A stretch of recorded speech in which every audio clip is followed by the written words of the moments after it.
Olá! Através da Rádio Atitude Popular, formamos a partir de agora a Rede Cearense de Comunicação Popular para a transmissão do programa Democracia no Ar, idealizado pelo movimento Democracia Participativa. Nosso bom dia, boa tarde ou boa noite a todas e todos que compõem a rede pelo Facebook e no canal do YouTube, nas rádios parceiras, também aos ouvintes e internautas de todo o mundo. Produção Esdras Gomes, locução técnica comigo, Jonathan Neto, direção-geral da Rádio Atitude Popular, Souza Júnior. Com apoio da AFBNB, Sintaf, Mova-se, o Show Advogados Associados, Sindicato dos Bancários, Sintufse, Sindipetro, Sintepav, Sindiconde, Simpós-Petro, Sindojus, Adufse, SC Assessoria Contábil e Unicursos do Professor Júnior. Está no ar, Democracia no Ar. Ao comando dela, a jornalista Marina Valente. Bom dia! Bom dia, Jonathan Neto. Bom dia a todo mundo que nos acompanha através do nosso canal do Facebook, o Democracia Participativa CE, que é a página do Movimento Democracia Participativa. Vocês estão aí curtindo, compartilhando e comentando, afinal de contas, também são comentaristas desse programa, e um cheiro bem grande a quem está através das nossas rádios parceiras, elas que têm esse importante trabalho de levar cada vez mais longe a voz dos movimentos sociais. Já saudando aqui nossa primeira ouvinte que está entrando em contato, a Elza Alencar, dizendo: olá, Marina, que bom revê-la. Que retorno ao trabalho, Deus abençoe, muito obrigado, Elza. Estamos aí de volta depois de um período meio dodói e feliz da vida de estar aqui com vocês mais uma vez. A gente saúda o nosso convidado de hoje, Alex Agra Ramos, que é cientista listado aí na lista de antifascistas que o Ministério da Justiça criou. Aliás, a gente está eu não aguento mais denunciar coisas que são absurdamente esdrúxulas nesse país, mas aparentemente a gente faz isso quase todos os dias. Seja bem-vindo, Alex, ao nosso programa, tudo bom? Obrigado, bom dia, professora Sandra Helena também.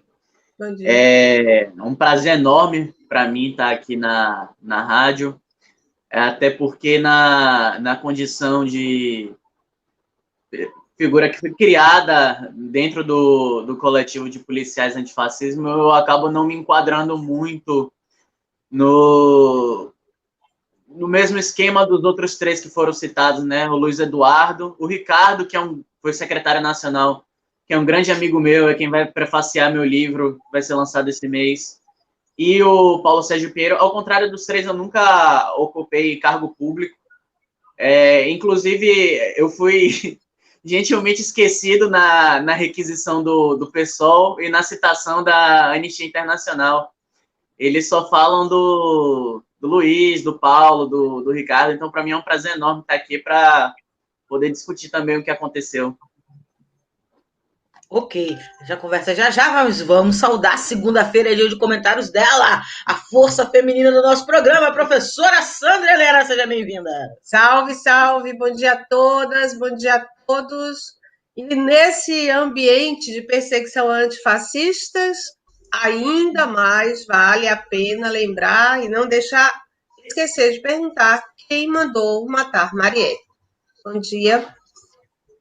Ok, eu acho que o programa de hoje vai render muita conversa, primeiro porque nós vamos estar falando dos antífases, dessa luta de resistência no cenário atual, não é? Até uma forma de luta diferenciada que a gente tem desse movimento mais tradicional, a gente vê encaixar novos perfis de militância e de luta e de resistência no nosso país. Além disso, a gente vai estar falando dos absurdos cometidos por esse governo e, de certa forma, falar sobre policiais antifascistas também, né, professora Sandra Helena? É uma coisa interessante da gente dizer, porque a gente ainda, no campo progressista, tem uma dificuldade de dialogar com o campo da polícia, né, com o campo da segurança pública, inclusive com a mesma dificuldade que a gente tem de discutir soluções para a segurança pública, né? Então, o campo progressista tem uma dificuldade de diálogo nessa área, e eu vou passar primeiro para falar sobre isso, Alex, sobre policiais antifascistas, né? Porque eles existem, estão organizados, né? E essa ideia não é de que a força policial, as forças de segurança, na verdade, não necessariamente são inimigos, não é do campo progressista ou da luta de uma forma geral. Queria que você falasse um pouquinho sobre isso antes da gente entrar exatamente no caso da lista, Alex. Pode ser? Pode sim, claro. Eu acho que, do ponto de vista histórico, é sempre bom a gente lembrar, eu sempre tenho essa discussão, né, com meus camaradas, que, como vocês devem ter visto na declaração do UOL, eu falei abertamente, eu sou um marxista, eu faço uma militância de natureza marxista, não faço questão de esconder isso de ninguém, e defendo isso, tanto dentro quanto fora do movimento de policiais. Então, retomando um pouco historicamente, nunca é demais lembrar que durante o processo da Comuna de Paris, uma parte da gendarmeria, que era a Polícia Nacional Francesa, se prostrou ao lado do grupo de trabalhadores e se colocou em defesa da Comuna de Paris contra o Exército Nacional Francês.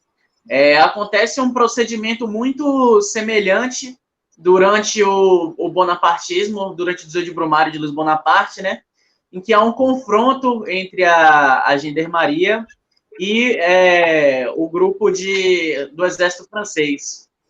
Mas, trazendo a situação um pouco para o Brasil, você tem ali, em 61, se não me engano, a campanha da legalidade com o Brizola, com o Luiz Carlos Prestes. Então, você tinha o PCB na época como um grande partido de massas, que tinha um setor chamado Antimil, que era um setor responsável pela penetração dentro do sistema das forças de segurança, dentro do aparato repressivo. E isso resultou, do ponto de vista de uma resposta do Estado, na criação da doutrina de segurança nacional.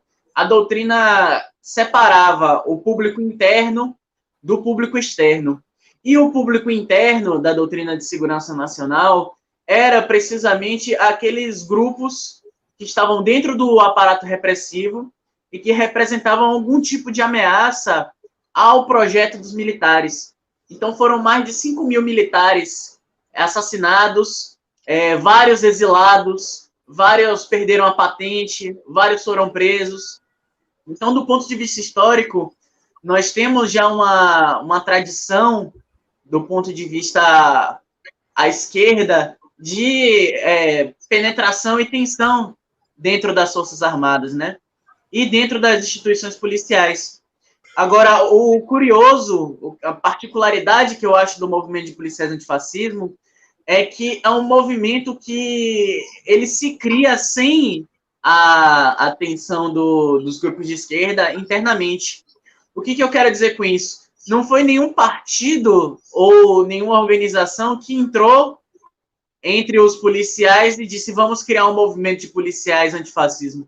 Foram os próprios policiais antifascismo que se organizaram para a criação dessa organização.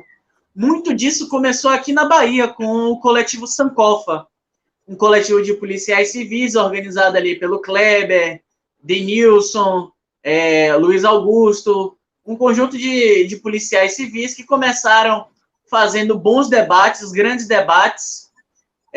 Eu lembro que em 2014, eu sequer estava na universidade ainda e eu fui para uma conferência dele, foi quando eu comecei a ter essa proximidade com os policiais. E foi uma conferência do coletivo Sankofa que eu fui conhecendo mais as teses dos policiais, a situação interna da polícia. E a gente tem um movimento de policiais antifascismo, sobretudo com as pautas que o movimento de policiais apresenta, revela a todos nós, sobretudo a nós que estamos fora das instituições do aparato repressivo, um conjunto de contradições que existem internamente dentro dessas organizações. E aí, se vocês me permitem um pouquinho mais de tempo para explicar, para dar um exemplo delas,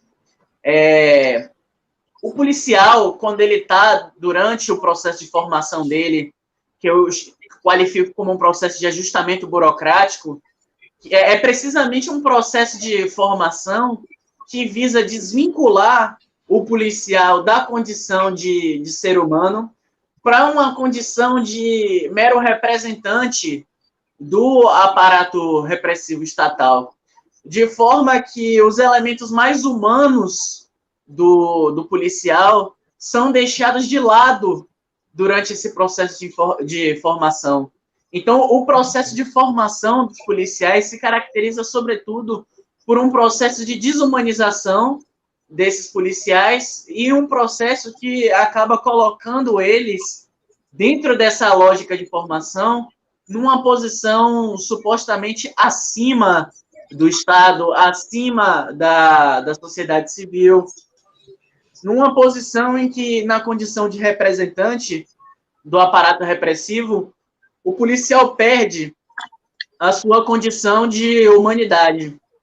E aí, vários policiais, tem um policial do Ceará que até escreveu sobre isso, o Anderson Duarte, ele tem um blog chamado Policial Pensador, e aí, embora eu discorde muito de quase tudo que o Anderson escreve, eu tenho muito respeito por ele, ele escreve muito sobre como os policiais enxergam a atividade policial como um sacerdócio, como algo divino, um sacrifício do herói, né? O mito do herói reproduzido dentro da lógica policial.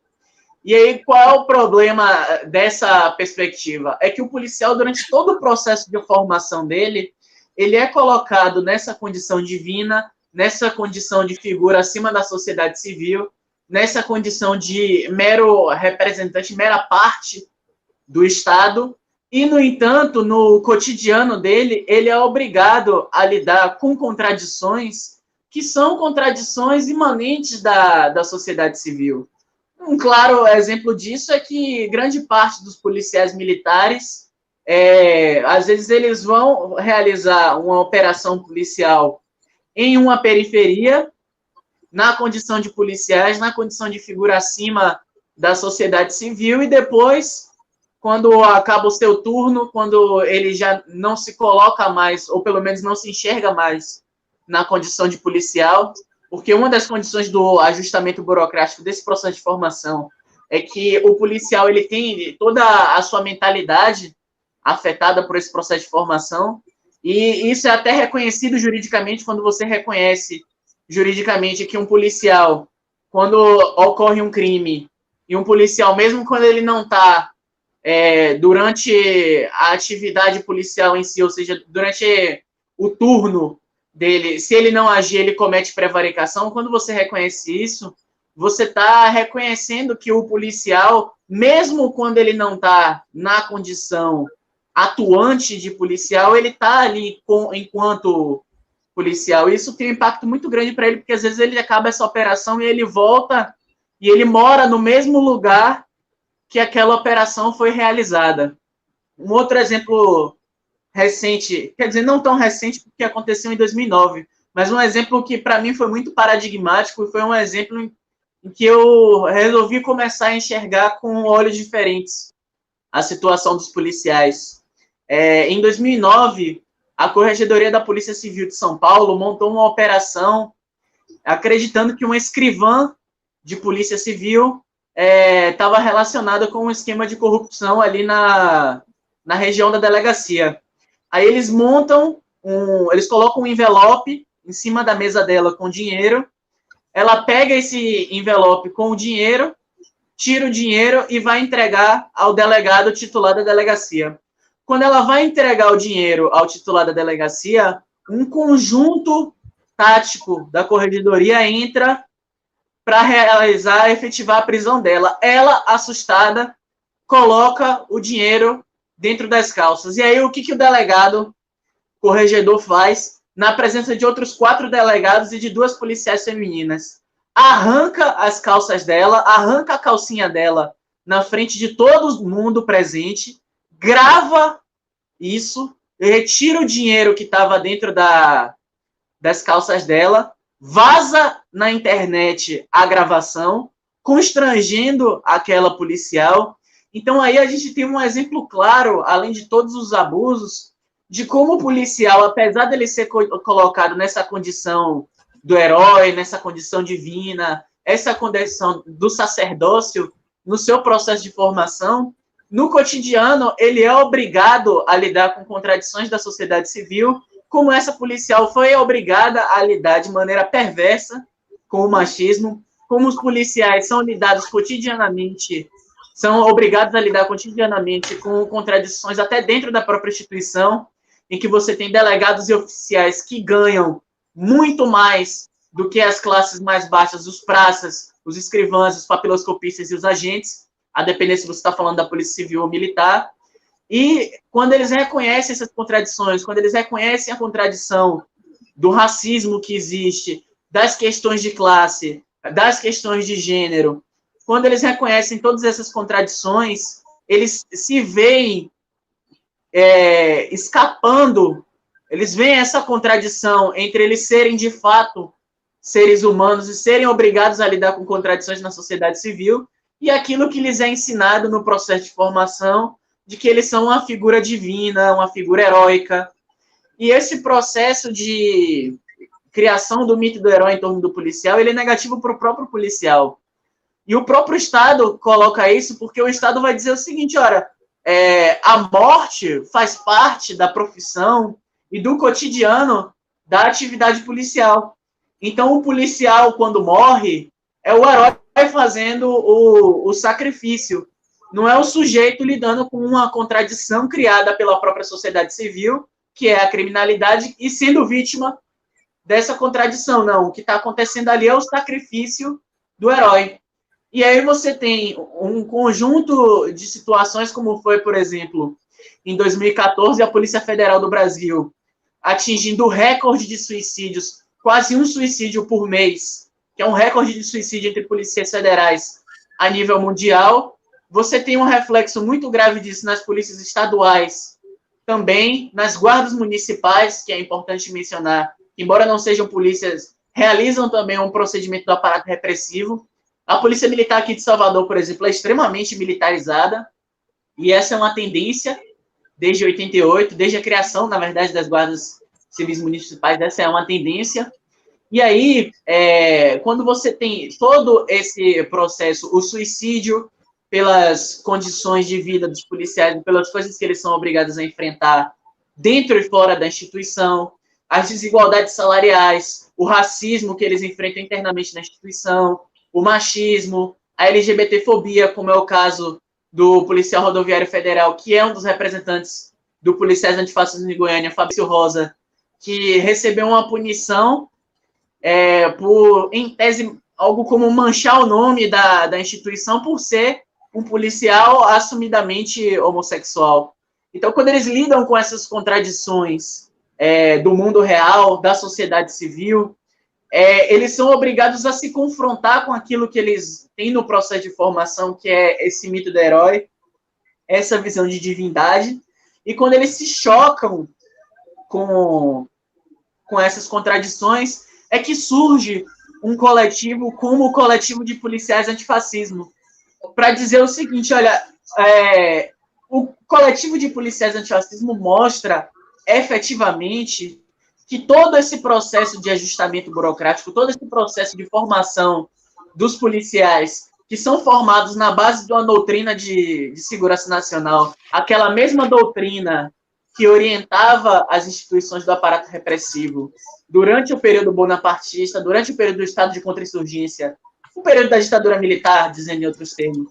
Eles são orientados sobre essa mesma doutrina, a doutrina de um inimigo interno que deve ser combatido.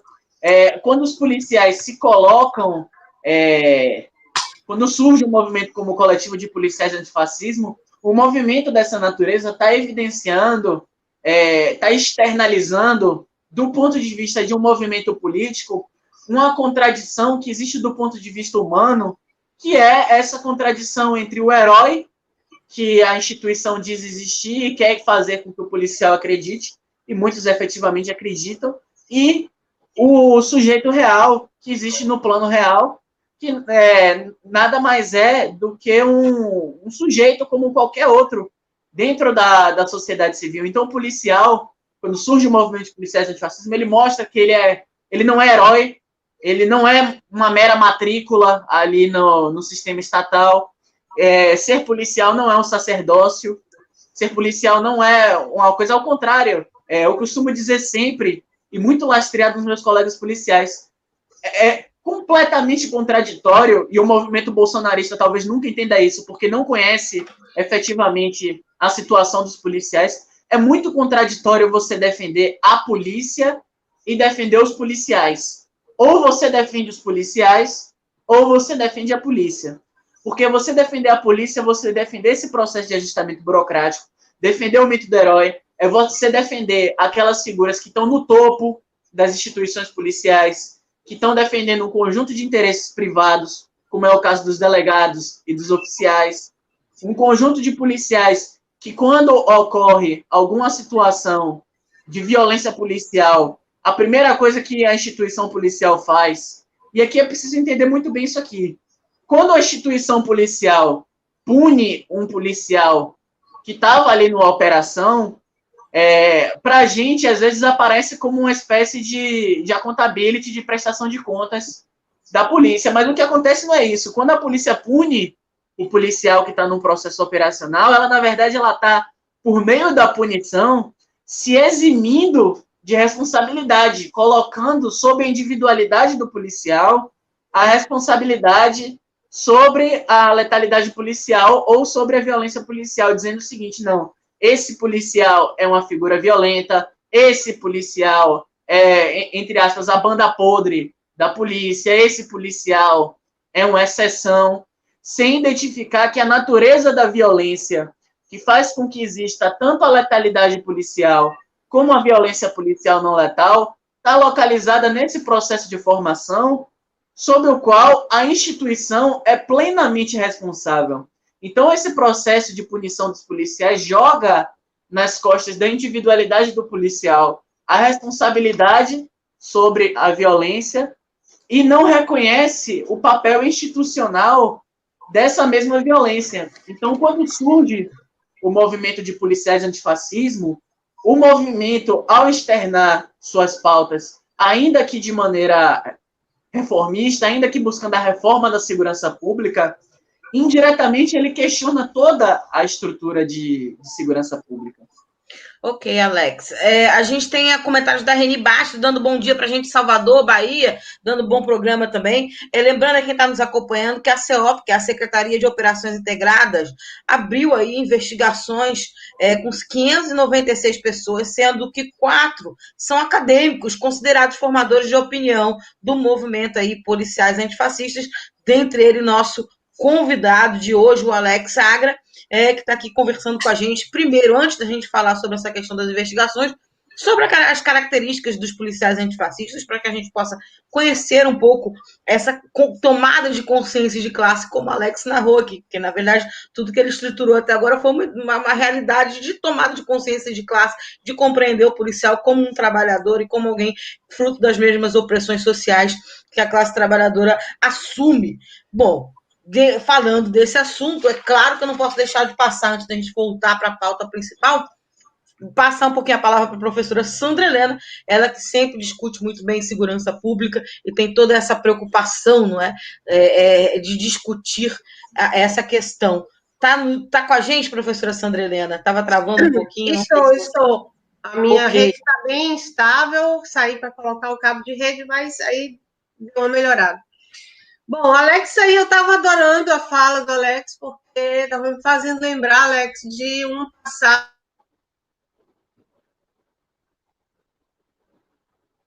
Travou, professora Sandra Helena. Professora?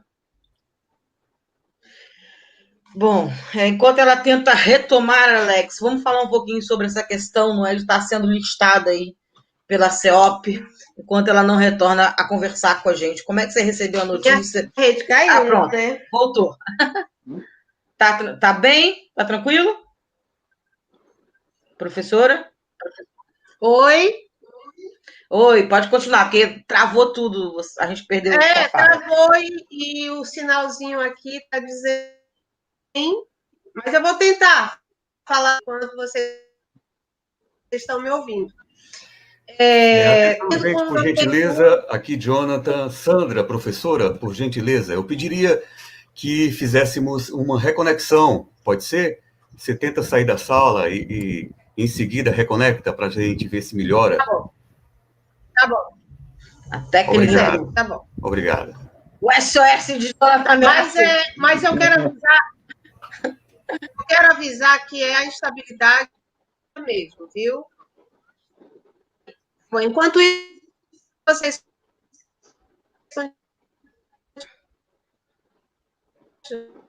Não está saindo nada. Eu não consigo Travado ouvir mesmo, nada. a gente vai aguardando. Enquanto isso, Alex, vamos conversando sobre essa questão da lista mesmo.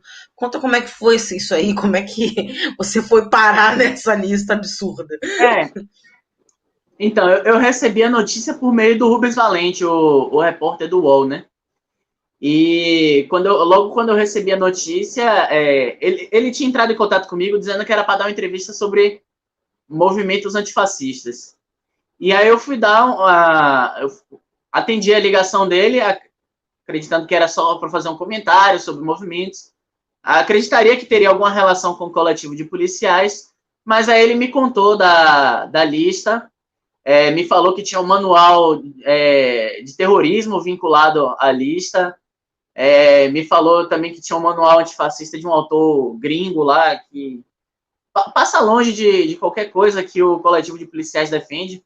O coletivo de policiais antifascismo nunca escondeu que é um coletivo de reformas de segurança pública, mas é um coletivo que esconde, por meio das pautas de reforma, uma alma universal, porque, justamente como eu disse, mostra contradições internas do sistema policial e mostra uma tomada de consciência por parte dos policiais que a esquerda tem que se aproveitar. E aí, como você disse, eu fui listado como formador de opinião dos policiais. E aqui é importante dizer, eu estou longe de ser formador de opinião dos policiais. Ao contrário, eu me vejo mais como uma figura que teve o privilégio e a oportunidade de ter a opinião formada pelo coletivo de policiais desde antes de entrar na universidade. Porque, olha só, eu só tenho 21 anos, eu me formei em ciência política no ano passado, mas, como eu disse, desde antes de entrar na universidade, eu estou integrado aos movimentos policiais. Eu tive a participação de um policial federal, um sindicalista da Polícia Federal, que é o José Mário, muito grande na minha vida, tanto na minha vida pessoal quanto na minha vida acadêmica. E eu tive uma formação intelectual muito influenciada pelo que os policiais relatavam a mim. Então, eu não sou um formador de opinião dos policiais, eu teorizo em cima daquilo que os policiais vivem e convivem. E aí é um problema também que eu preciso colocar aqui, porque é um problema que o coletivo de policiais antifascismo também pauta, que é quando a esquerda tenta abordar o coletivo de policiais, sempre é de maneira que se quer utilizar os policiais pelo nível de informação que eles têm, pelo fato deles serem do aparato repressivo. E aqui, enquanto marxista, eu vou dizer o seguinte, é óbvio que para a construção da revolução isso é necessário, mas a gente precisa ouvir também o que os policiais têm a dizer. Não basta a gente abordar os policiais e querer levar o marxismo, as pautas de esquerda, seja lá qual for a sua orientação política à esquerda, não basta você levar essas orientações para os policiais, você precisa ouvir as pautas dos policiais também.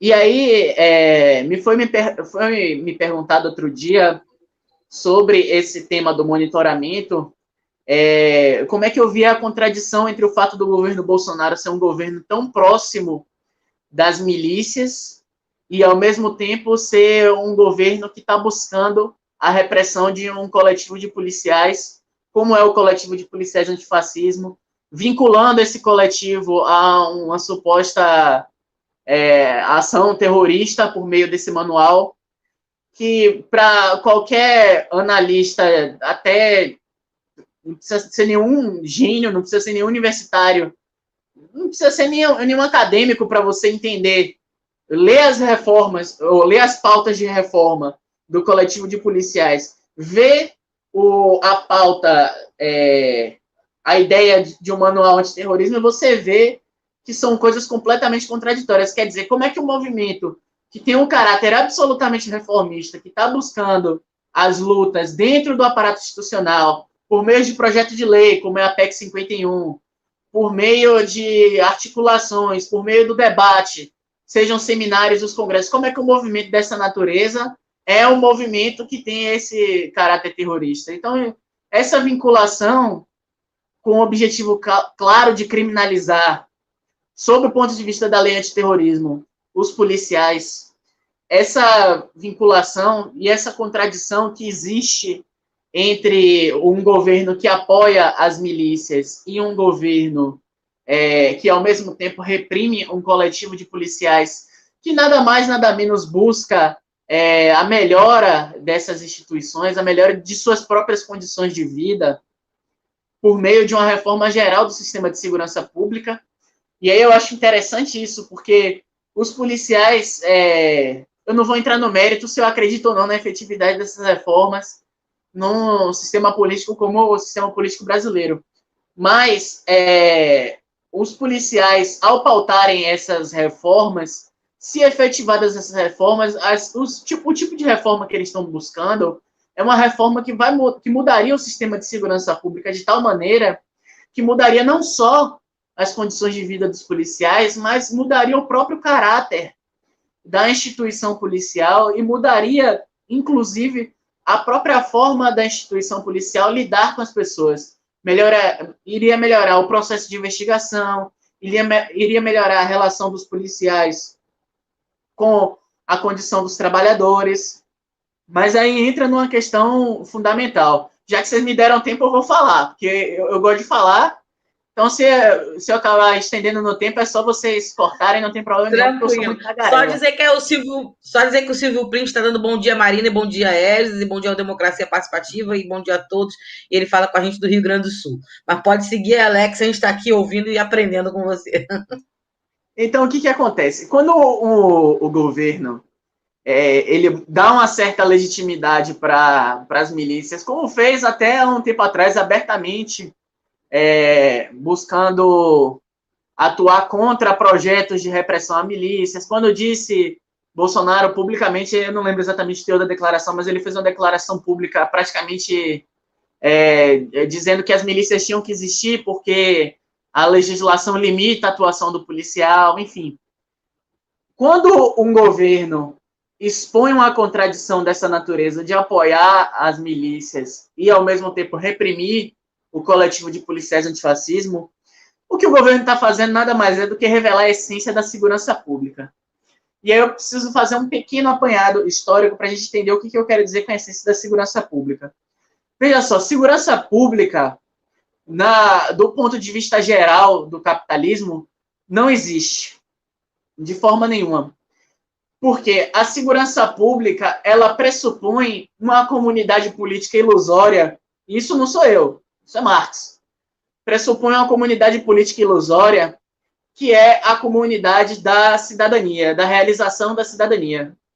Só que essa comunidade política ilusória, na qual existe o cidadão, do ponto de vista até jurídico, que é aquela dimensão do Estado democrático de direito e tudo mais, na qual o cidadão é um sujeito ativo, essa comunidade política ilusória, ela, na verdade, esconde relações que existem do ponto de vista concreto na sociedade civil. Um burguês, por exemplo, do ponto de vista da comunidade política, é um cidadão. Um burocrata, do ponto de vista da comunidade política, é um cidadão.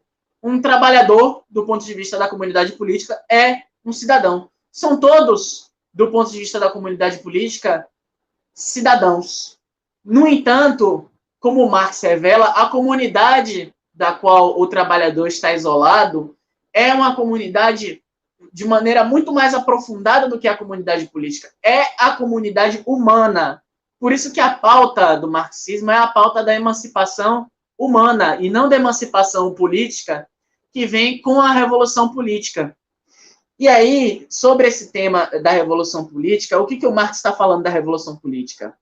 A revolução política, o que Marx está caracterizando, são as revoluções burguesas clássicas tradicionais que aconteceram lá na Inglaterra, na França, em alguma medida nos Estados Unidos, embora eu veja um certo caráter particular dessa revolução burguesa dos Estados Unidos, mas todas essas revoluções burguesas, elas efetivaram essa ilusão cidadã. A burguesia teve esse período de ilusão cidadã, de defesa da liberdade, igualdade e fraternidade, e de todos os valores liberais. E por que o 18 de Brumário tem um papel tão importante nisso?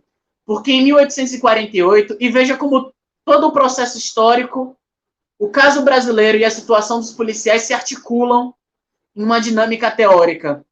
Em 1848, quando a burguesia massacra cerca de 3 mil operários nas ruas de Paris, e que o sangue dos operários vai correndo pelas ruas de Paris, por isso o marxismo e a pauta dos trabalhadores tem sempre o vermelho como uma representação, por conta desse sangue dos operários de Paris.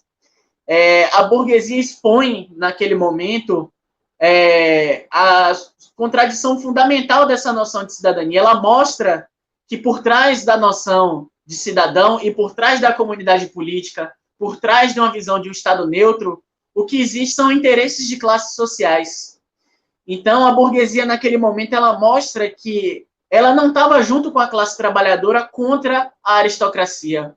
Ao contrário, ela estava contra a aristocracia, ela teve um papel nas revoluções burguesas em diluir a aristocracia, mas o seu papel histórico fundamental é o papel de submissão e de exploração da classe trabalhadora, da exploração do trabalho.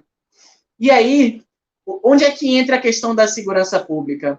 É que a segurança pública, a noção de segurança pública, ela pressupõe essa noção de cidadania, que esconde essa dimensão das classes sociais. E aí, quando você vai observar do ponto de vista concreto, tanto a segurança pública no Brasil, como a segurança pública nos Estados Unidos, como a gente viu com o movimento de Black Lives Matter, tanto a segurança pública na França, como a gente viu com o movimento de coletes amarelos, a segurança pública, na verdade, é a defesa da ordem pública burguesa. Aí você me diz, mas a segurança pública na França, na Inglaterra, nos países desenvolvidos, é diferente da segurança pública nos países de capitalismo independente. Ora, mas isso é óbvio. Primeiro, porque a segurança pública nesses países, esses países eles viveram essa ilusão democrática que foi destruída depois em 1848. Então, eles têm esse legado do Estado democrático, eles têm esse legado da participação democrática que um país de capitalismo independente como o Brasil não tem. Então, um país de capitalismo hipertardio, como é o caso brasileiro, porque a industrialização brasileira se dá ali no período entre guerras, muito depois da industrialização dos países de capitalismo tradicional ou da via clássica de objetivação do capitalismo. O capitalismo nesses países, a ordem pública a ser garantida nesses países é muito diferente, porque esses países vivem cotidianamente com diferenças sociais muito grandes, provocadas, por um lado, pela renda, pela chamada mais valor não acumulado, que é a renda dos capitalistas, que é o que a gente entende no Brasil aqui como aquela renda dos mais ricos, e, por outro lado, a grande massa de trabalhadores recebendo um salário da chamada superexploração da força de trabalho, que é precisamente expressa de um ponto de vista monetário. Você pode observar até na tabela do Diese, embora possam ser feitas até críticas aos indicadores, porque os indicadores reais apontam para uma situação muito pior, mas você pode observar até na tabela do Diese como é que isso se expressa monetariamente, que é o quê? Aquela diferença entre o salário mínimo necessário, que representa o mínimo que um trabalhador precisa para sobreviver, e o salário mínimo real. Recentemente eu até publiquei um artigo defendendo um indicador chamado grau de superexploração da força de trabalho, que é uma forma de medir o quanto um trabalhador recebe, na verdade, menos do que ele deveria, ou seja, o quanto ele é superexplorado pela classe burguesa. Então, esse indicador do Diese, que faz a comparação entre o salário mínimo necessário e o salário mínimo nominal, que é o salário mínimo decretado por lei, e aí se você pegar o salário mínimo real, que é com aquela correção da inflação, a situação se agrava muito maior, de maneira muito, muito pior, você enxerga ali o que é monetariamente a superexploração da força de trabalho, que é o aumento da exploração física do trabalhador, que precisa acontecer no capitalismo dependente por conta da transferência de valor da periferia para o centro, que se dá de diversas formas, por meio do pagamento de royalties, por meio dos empréstimos, por meio de dívida externa, enfim, por meio de diversas maneiras. Então, como é que isso está articulado com a questão da segurança pública? Quando você tem uma formação social em que grande parte dos trabalhadores convivem em uma situação em que eles recebem menos do que o mínimo que eles precisam para sobreviver, você tem uma situação de natureza instável. Tanto é que a história política do país é uma história de revoltas, é uma história de ditaduras. Por quê? Porque a história política do país é assentada nesse processo de exploração, em um primeiro momento com os escravos e em um segundo momento com a classe trabalhadora assalariada. Nos escravos, por meio do processo de escravidão, e na classe trabalhadora assalariada, por meio da superexploração da força de trabalho. Então, historicamente, a classe dominante brasileira sempre soube da necessidade de instituir um aparato repressivo que tivesse esse papel fundamental de manutenção da ordem pública, diferente dos países de capitalismo desenvolvido que têm uma estabilidade um pouco maior por conta das condições de vida dos trabalhadores de lá. Mas basta ver um exemplo histórico recente, porque basta o Estado se sentir minimamente ameaçado do ponto de vista dessa ordem, que ele lança a mão da repressão aos trabalhadores. Isso, tanto na legislação fabril inglesa, como no processo de expropriação de terras, lá na assim chamada acumulação primitiva pela economia política, como recentemente esse processo dos coletes amarelos na França. Ora, os policiais lá na França, o batalhão de choque francês, não agiu exatamente como age a polícia militar com o seu batalhão de choque, reprimindo as manifestações aqui? O caráter não foi exatamente o mesmo da repressão? Claro que foi. O que diferencia são os níveis de letalidade que eu defendo nesse livro que eu vou lançar agora nesse mês, que é o meu projeto de pesquisa, que eu defendo que está diretamente relacionado com esse processo de exploração e de superexploração dos trabalhadores, essa necessidade de garantir a ordem pública. Aí você me diz, tá, mas o que isso tudo tem a ver com aquela questão da milícia que você estava falando? O que isso tudo tem a ver com a questão da milícia é o seguinte: segurança pública, efetivamente, num país de capitalismo dependente, ela se mostra, ela não se mistifica sob a ilusão da cidadania, como acontece nos países desenvolvidos, justamente porque os países dependentes não tiveram uma burguesia iluminada, uma burguesia que tivesse aqueles valores iluministas que tinha a burguesia antes de 1848.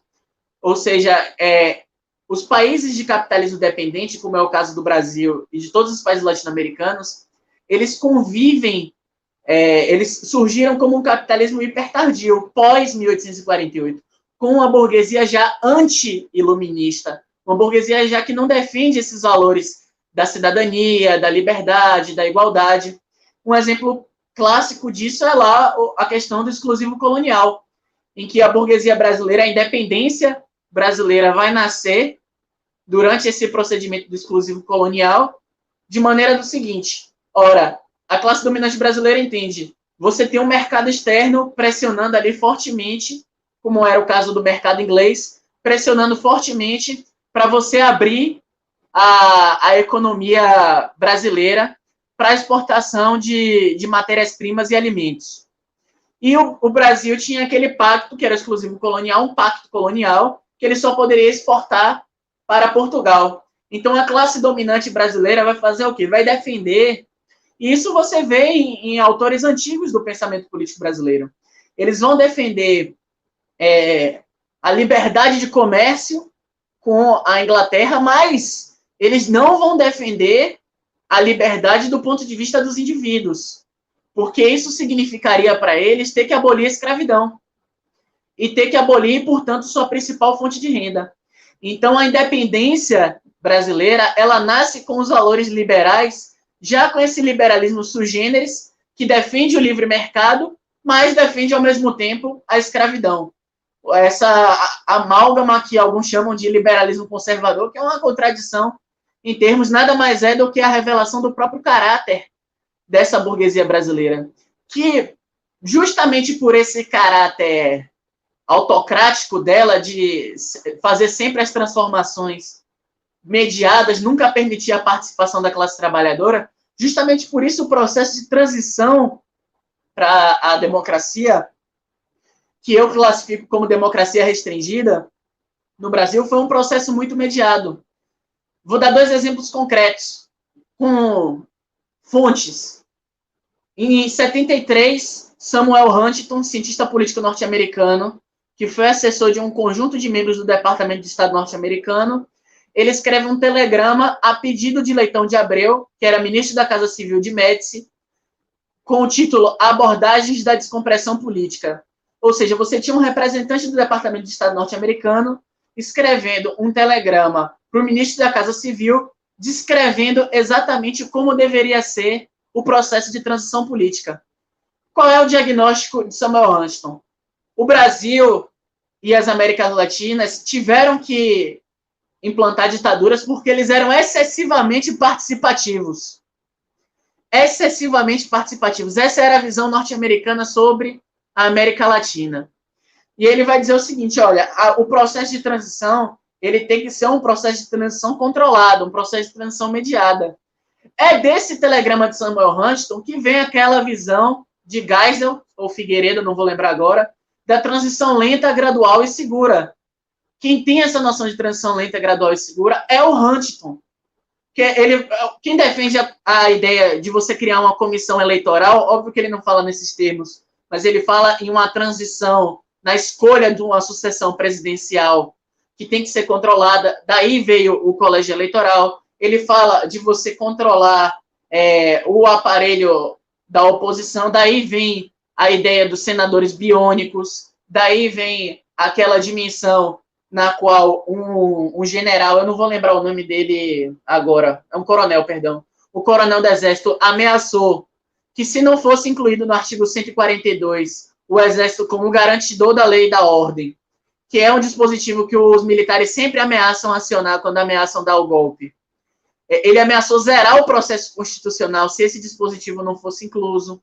Quando você tem a questão da Comissão de Segurança Pública, que na época foi presidida, na época da Constituinte, presidida pelo Ricardo Fiuza, você tem as figuras que participaram, eu tenho aqui a lista, 5 professores da Escola Superior de Guerra, 5 oficiais das polícias militares estaduais, 1 oficial do Corpo de Bombeiros, 4 representantes do Conselho de Segurança Nacional, 2 generais da reserva, 5 representantes do Estado-Maior do Exército, 3 representantes da Polícia Federal, o presidente da Associação Nacional dos Comissários da Polícia Civil, o presidente da OAB e o diretor do Núcleo de Estudos Estratégicos da Unicamp.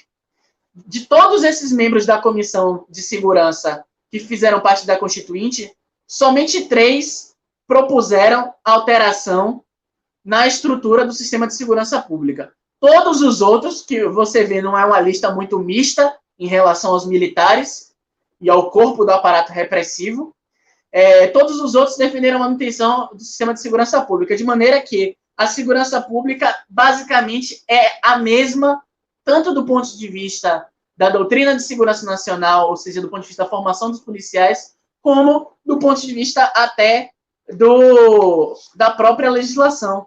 A única coisa que muda é que a legislação da segurança pública vai falar em defesa do patrimônio, e é óbvio, porque precisa proteger o meio de produção, precisa proteger o patrimônio burguês, e aí tem um papel fundamental aquilo que Marx já falava no Capital, em confundir a propriedade privada dos trabalhadores com a propriedade privada da burguesia, fala em incolumidade das pessoas, ou seja, a proteção da vida, o que é uma contradição com as taxas de letalidade policial, e aí a gente vê, por meio das taxas, que a proteção da vida é uma coisa que só é válida para a proteção da vida da burguesia, não para a proteção da vida da classe trabalhadora.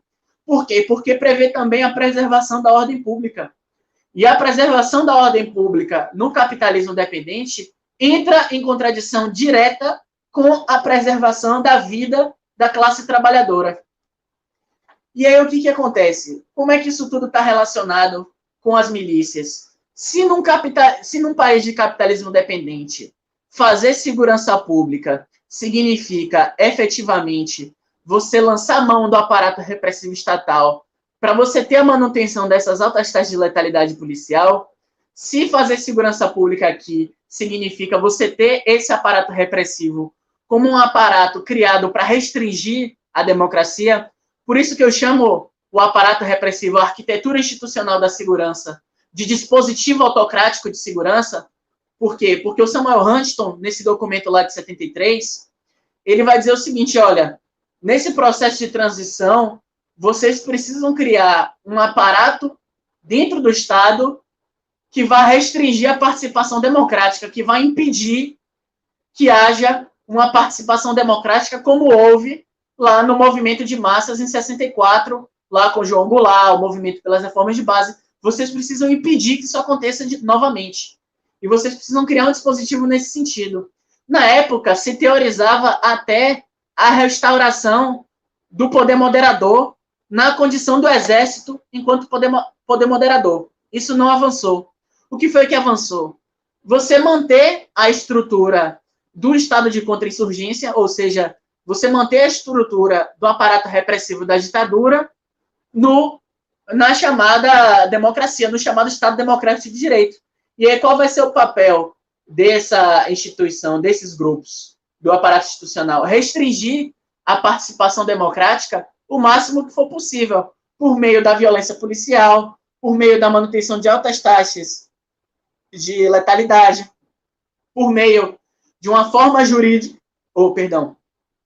solucei aqui, por meio de uma forma jurídica que vá implantar formas de criminalização da população. Isso a gente vê não só na lei antiterrorismo, na lei de segurança nacional que permaneceu. Veja, eu não sei se tu sabe, mas a lei de segurança nacional prevê como crime influenciar a tensão entre classes sociais e defender a ditadura de classe de qualquer tipo. Ora, a lei de segurança nacional fala abertamente, olha, marxismo aqui não dá.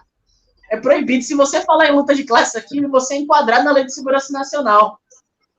Então, assim, um outro documento muito revelador é o documento dos 8, de 1978, que foi um documento dos 8 maiores empresários, entre eles o Jorge Gerdau, o Antônio Hermínio de Moraes, o Ivan Setúbal Filho, que foi o dono da Votorantim, e depois foi uma das figuras que criaram o Banco Itaú. Todos eles vão defender o processo de transição para a democracia, mas uma democracia, nos termos econômicos, que seja uma democracia do livre mercado. Eles falam isso abertamente.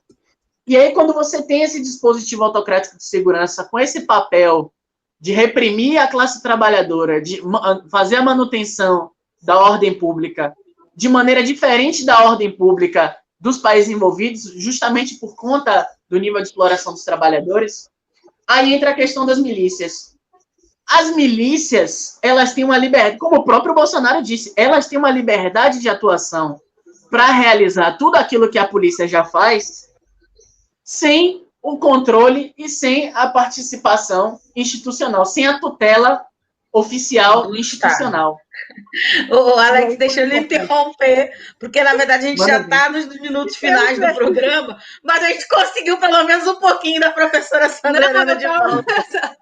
Eu estava aqui que isso nunca aconteceu. Eu estou vermelha de raiva, né? Assim, porque é um tema que eu estava assim, tinha me preparado, Alex, para tratar com você de tanta coisa a dizer.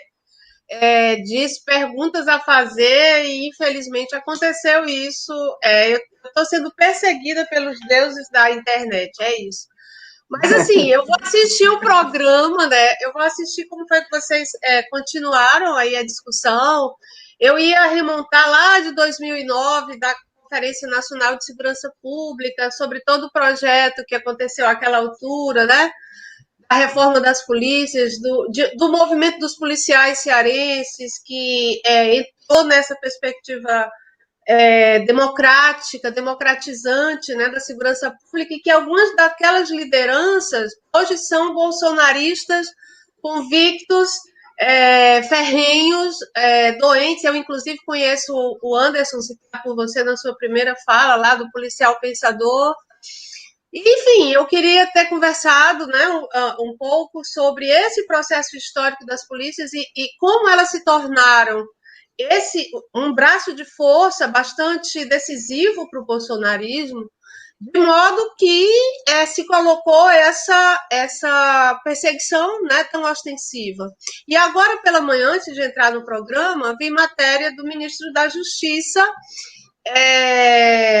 decidindo uma investigação contra a investigação, né? Essa investigação da CEOP, né? Quer dizer, é um governo que faz balões de ensaio, que dá um passo à frente para poder testar a reação, né, da sociedade. Só que nesse caso, ao meu ver, das polícias, para eles é muito decisivo, né?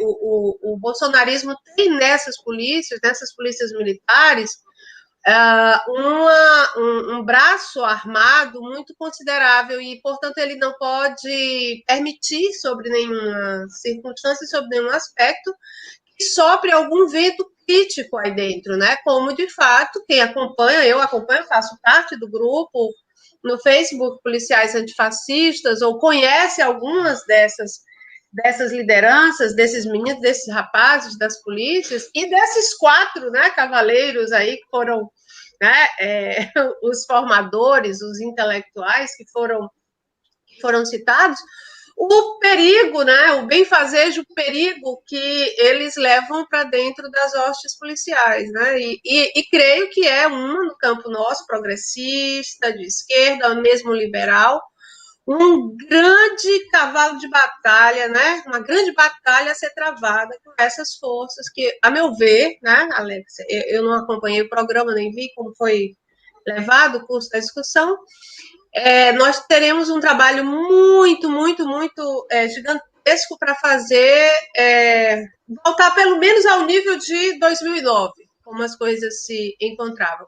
Só para concluir bem rápido, estou olhando aqui o tempo, lembrando que o governador Cid Gomes, na sua primeira gestão aqui, né, como governador, ele escolheu um secretário de Segurança Pública, que era um policial federal, inclusive virou moda secretário de Segurança Pública ser delegado da Polícia Federal, mas que nesse caso, o doutor Roberto Moreira, se não me engano, se não me falha a memória, né, que era chamado até o gravatinho, porque ele usava uma gravata borboleta, ele era um homem iluminista que proibiu um monte de arbitrariedades cometidas pelas polícias, como, por exemplo, expor os presos nas delegacias a esses programas policiais. Ele teve uma gestão completamente sabotada, né? Ele foi perseguido duramente durante a gestão, né? De modo que ele não resistiu. Bom, é isso. Muita coisa aqui atrapalhada por conta do... Tranquilo, professora Sandeliana. Faremos essa discussão novamente para você poder participar. Mas é incrível, né? Como é que esse governo é tão fora do eixo que você ser, de certa forma, criminalizado por ele é quase que ganhar uma medalha. Não, eu estava dizendo que eu estou com inveja de não estar nessa lista, gente. Eu digo, meu Deus, por que eu não estou nessa lista? Seria assim para botar no Lattes. Tipo, ganhar uma medalha. É para botar em destaque, viu, Alex? É para colocar lá no resumo do Lattes. Perseguido, tá? Estou na lista da CO. Botar no diploma atrás pendurado na parede, né? A gente tem comentários de ouvintes. O Ardines Arraes está dando bom dia a todos. Temos de olhar com carinho essa categoria dos policiais, importante para a sociedade, mas penso que o ideal seria discutir a desmilitarização da polícia e a valorização desse profissional. O Ardines, inclusive, presidente aqui, né, dos trabalhadores frentistas, do Sindicato dos Trabalhadores Frentistas do Ceará. O Esdras Gomes, nosso produtor, mandando aqui um comentário do Antônio Biapino, dizendo valeu, Marina. A Carmen Medeiros dizendo bom dia, camaradas. E o Silvio Print dizendo muito bom, Marina. Esse tempo de segurança das milícias. Carmen é uma grande colega minha. Olha aí, acompanhando. O pessoal torce pela gente. O Silvio Print diz, muito bom, Marina. Esse tema de segurança das milícias tem que ser falado mais sobre esse assunto. Marina, você precisa chamar o Alex Agra e a professora Sandra para falar mais sobre esse assunto importante, o da segurança. E o nosso produtor diz cota de gênero na lista. Eu não entendi o que ele quis dizer com isso. Deve ser a minha presença, sei lá. Eu tô na cota de gênero, é isso? Ele quer falar alguma coisa que não foi isso. É porque o produtor hoje tá bem, não. Inclusive, a pauta dele tá cada vez mais de letra de médico. Daqui a pouco ele muda de profissão, deixa de ser jornalista e vira médico só por causa da letra. E o Silvio Print diz muito importante ouvir mais sobre a segurança e sobre as milícias. O Alex tem que falar mais. Ok. O pessoal já está pedindo, a segunda vez aqui, inclusive, para a gente ouvir melhor a professora Sandra Helena.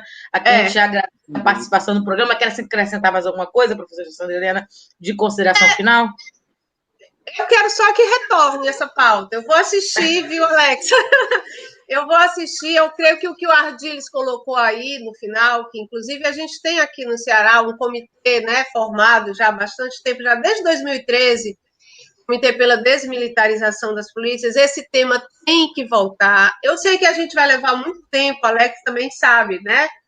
Mas o tempo que a gente vai levar vai depender de como a gente vai encarar o tempo, né? Qual é a nossa disposição para fazer com que essas discussões voltem à pauta. Eu creio que essa discussão da polícia, eu queria falar sobre a relação dos governos com as ações arbitrárias das polícias, enfim, quer dizer, que fugir um pouquinho do escopo da perseguição do governo aos antifascistas. Gente, isso é tão esdrúxulo que se a gente estivesse assistindo isso numa temporada, numa série, a gente ia dizer assim, não, o roteirista bebeu, né? Bebeu porque como é que o governo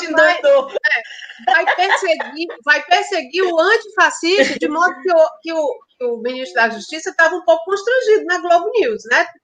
Tem algumas pessoas no governo que ainda tem uma recha, um mínimo de noção da moralidade, tudo, e que fica ainda um pouco constrangida quando essas coisas acontecem. A gente sabe que o submundo deep state brasileiro, para usar essa expressão tão famosa, né, é terrível, né, é miliciano, é um negócio horroroso, mas ainda tem algumas pessoas ali na cena que têm um certo verniz, e eu particularmente senti ele, assim, na Globo News, um pouco constrangido, coisa que, por exemplo, o Weintraub não tinha.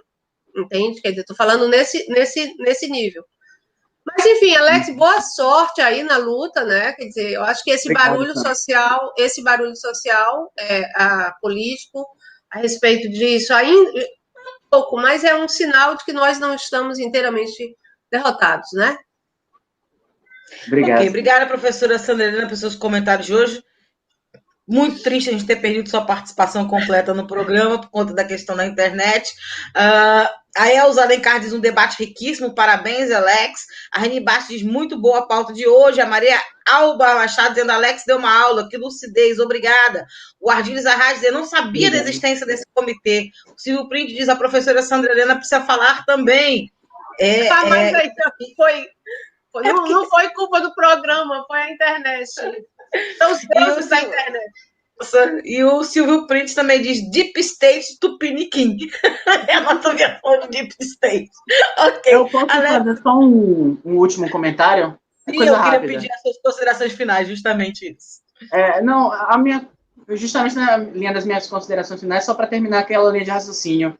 Sobre eu estava falando, professora Sandra, sobre a contradição entre um governo que é, de certa forma, defensor das milícias, ao mesmo tempo reprimir um coletivo de policiais que estão lutando pelas pautas de reforma da segurança.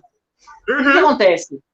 As milícias, como o próprio governo Bolsonaro disse, como o próprio Bolsonaro, na verdade, disse uma vez, elas atuam com um nível de liberdade muito maior que qualquer instituição policial tem para atuar. E eu sou contra a tese de que a milícia é um Estado paralelo. A milícia é o Estado em sua máxima potência, porque a milícia é o Estado, é o aparato repressivo sem absolutamente nenhuma restrição. Enquanto o coletivo de policiais, apesar de estar dentro do aparato repressivo, vai contra os interesses de Estado. Então, vai contra aquela dimensão da manutenção da ordem pública que eu mencionei anteriormente e vai contra a manutenção, inclusive, dos próprios interesses de burocracia que estão localizados dentro das instituições policiais.